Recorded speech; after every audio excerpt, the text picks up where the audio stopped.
নিউজিল্যান্ডের অকল্যান্ড বিমানবন্দর থেকে ব্রিটিশ এয়ারওয়েজে করে যাচ্ছি লন্ডন শহরে।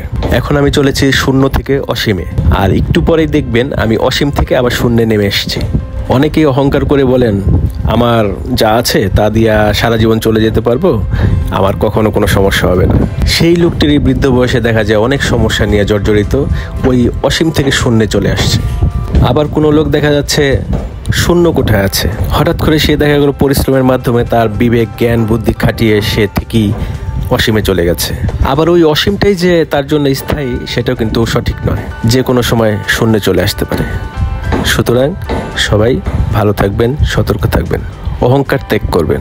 আজকে যে রাজা কালকে সে ফকির, আর কালকে যে ফকির ছিল সে আজকে রাজা হয়ে যেতে পারে। এত বড় বড় বিমানগুলোকে কিন্তু দেখেন কত ছোট দেখা যাচ্ছে।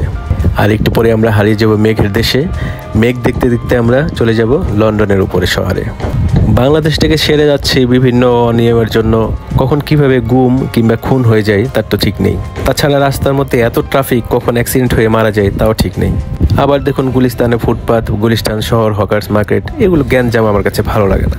সব ছেড়ে ছড়ে চললাম নিউজিল্যান্ড থেকে চললাম লন্ডন। লন্ডনে যাবার ঠিক আগ মুহূর্তে শুনলাম ওখানেও নাকি গুলিস্তানের মতো ফুটপাথ আছে।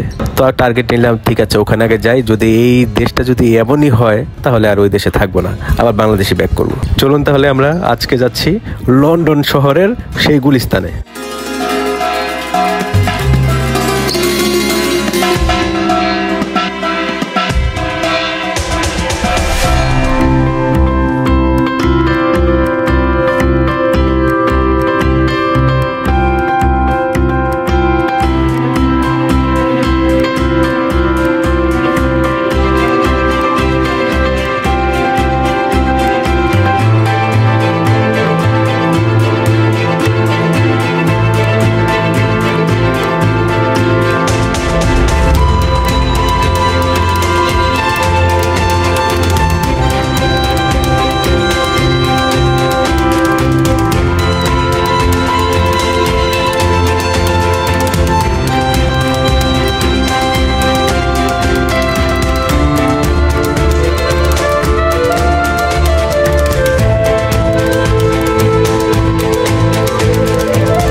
বিমান ল্যান্ড করার কিছু পূর্বে দৃশ্যগুলো এরকমই দেখা যায়।